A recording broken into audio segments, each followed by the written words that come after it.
everyone, I'm Amy and I'm at home, and today I'm making a Thai noodle bowl. This is something that I've been making forever. It's sort of like in my weekday rotation and I love it so much.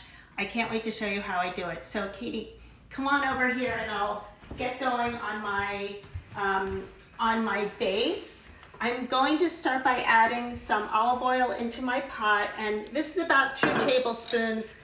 I've preheated this so it's really hot. I'm afraid it's going to be smoky. And to that, I'm going to add, I have 1 shallot chopped up, 2 cloves of garlic, and like a 2-inch piece of ginger. And I'm going to put that right in. Yeah, this is really hot. What do you do if you can't find real ginger? I feel like none of the supermarkets have had it. Finding real ginger can be really challenging, but ginger is something that you really want to have as the foundation for this.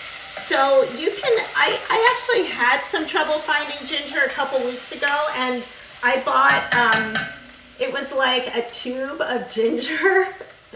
So if you're at the grocery store, ask the guy in the produce market, you know, in the produce section, if they have a substitute for fresh ginger. But another trick about ginger is you can buy a lot of it and freeze it. So definitely give that a try. I also sometimes put in a hot chili pepper. I'm not going to do it today. I want to show you this. This is a Thai chili pepper. It is so freaking hot. I just don't think I can handle it on a Monday. It's spicy curry. So I'm going to put that down, but I wanted everybody to see what that looks like. And this is really exactly what I'm looking for with my base of kind of alliums. It is soft, but it's not brown. So the next thing I'm going to do is add my meat. And this can be any meat that you kind of want. This is a very forgiving recipe, and you can really put so many different proteins in here. I'm using ground chicken today, but you could use ground pork or beef or actual chicken cut up. Tofu. Tofu would be great for a vegetarian option. In fact, I really love to go meatless on Mondays usually, and tofu is something that I usually cook with on a Monday, but the boys in the house will have none of that tofu. So I'm using ground chicken instead, and I think it's a great alternative. The thing I love about using ground meat in something like this, because it's going to end up being very brothy. It's not really soup, it's almost like a Thai stew, and it's going to go on top of noodles. And what I love about using a ground meat is the flavors really get kind of absorbed into the meat really nicely, a little bit more than if you were just using cubed chicken or shrimp or something like that. So, oh, but shrimp would be good. Shrimp would be great. I mean, as I said that, I was thinking shrimp would be great, but they cook so fast. You wouldn't want to put them in at this point. So if anyone has a question about substitutions, they can just DM you. Yeah, they totally DM me. But the thing that makes this dish amazing isn't so much the meat that you're putting in it. It is the flavors that we're going to start to build in about a second. I just want to get this chicken like really cooked through. It doesn't have to be brown, but it should be cooked. Of course, for safety reasons, you don't want to eat raw chicken. Even if I started adding my other ingredients right now, I think it would be absolutely fine. But just to be on the safe side, I'm just going to make sure I don't see any more pink in this chicken. But the nice thing is, as I stir this, it's breaking up really nicely, and it's combining with my other ingredients, which is the ginger, the shallots, and the garlic. So I'm already starting to build flavor. And that's the thing about this dish. It's all about building flavor. So this is what it looks like when everything is cooked. So I'm ready to keep going. I am going to add a little fish sauce. Now these might seem like funky ingredients to you. This is soy sauce, and this is red chili paste. And this is really one of the most important parts of the dish. This is what gives it so much flavor, and so does the fish sauce.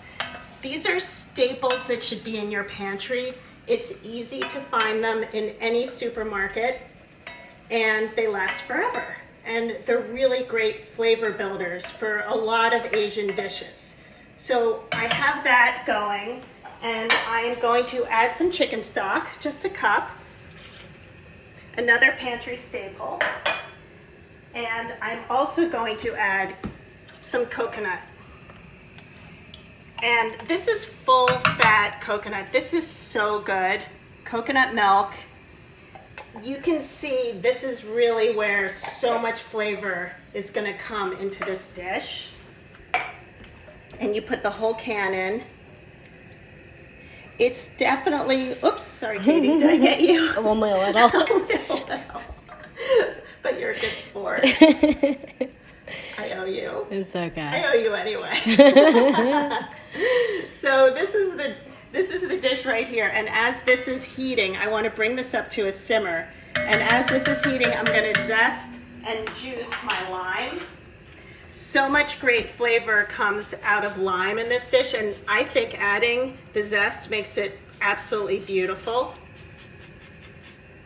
It smells so good already. I love it. I love all of these flavors. So I think, you know, in talking about how to make this work for you at home, you could certainly follow this recipe, but there are so many different things that you could do to either change it up or to kind of make it work for you, what you have at home and what you like. But the things you want to definitely stick with is the lime, the coconut milk, the chili paste, the ginger, some sort of like a garlicky something or other, like the garlic or the shallot. Definitely something hot if you're up for it. Most people are. And then everything else you can play around with. So I'm just going to add my lime.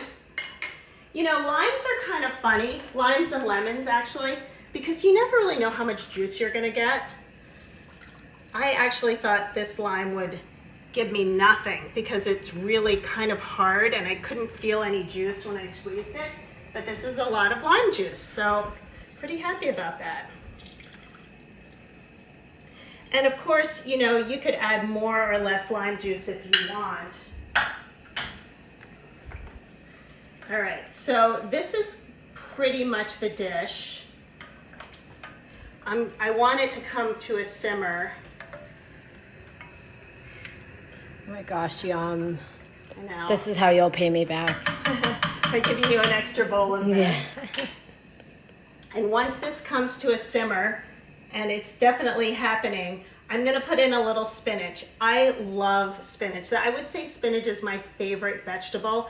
The reason why is it's so easy to cook with. I mean, the second I put the spinach in, it's gonna start to wilt and then it's done. So it's really easy. It's got kind of a neutral flavor, so you can put it in anything. It's gorgeous. The one thing when you're buying spinach, you don't wanna buy baby spinach. You wanna buy these big leaves because these hold up so much better in cooking. If you're gonna eat a spinach salad, then definitely buy like the delicate little leaves of the baby ones. They usually come in, you know, a bag. They're in with the salad, but this is the vegetable. And this is definitely something that you wanna have on hand all the time. So I'm gonna put this in. As you can see, this is coming to a simmer. Can you see that? And I am going to add my spinach. And you're gonna notice, this is about 4 cups, by the way. This is gonna cook down to practically nothing. I'm gonna give it a little stir because the second the spinach hits the hot broth, it's gonna wilt down and I'm done. What's the name of this recipe again? And that's a really good question. Some late viewers. This is a Thai, I know, I have to figure out how to do that on Instagram. This is a Thai noodle bowl, a curry coconut noodle bowl. And I don't know, I don't have a name for it yet.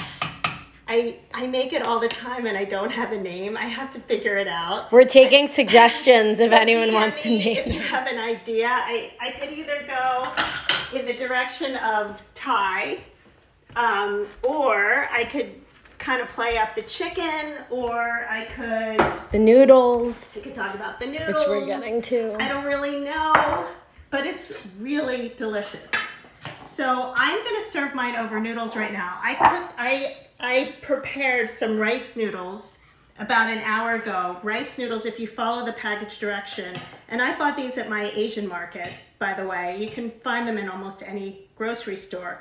But if you follow the package directions, they need to soak for a little bit. So I soaked mine. And you can also use rice. You could really use any kind of a base, even like pasta if you want. So this is what the bowl looks like. I'm just going to chop up some scallions for garnish because I'm always looking for pretty ways to make my food look good. And I'm just going to stick that right on top. We have a recommendation, curry noodle bowl. Oh, I like that. I'll take it. Very clever. Curry, Currie. Opposite, Currie, Oh, Curry. And then these are black sesame seeds. You can find these at the store too. I just put black sesame seeds on as much as I can because I think it's so pretty. So Katie, should we take a taste of our noodle Let's see if I can hold the camera I got do Katie a fork. I know my daughter well. This is going to take talent for me to figure out. It's going to take talent for me to figure out too. Oh, God. Uh-oh. Okay, I got a little. All right. I think this is too hot for me. Mm-mm. It's not? Mm-mm. All right. It's delicious. All right. I have one noodle. Sorry, I couldn't cheers you. I'm trying one noodle. Good job. It's amazing. It's everything I love. I'm so excited to eat this. We're going to have a great dinner. Thank you so much for joining me. Bye.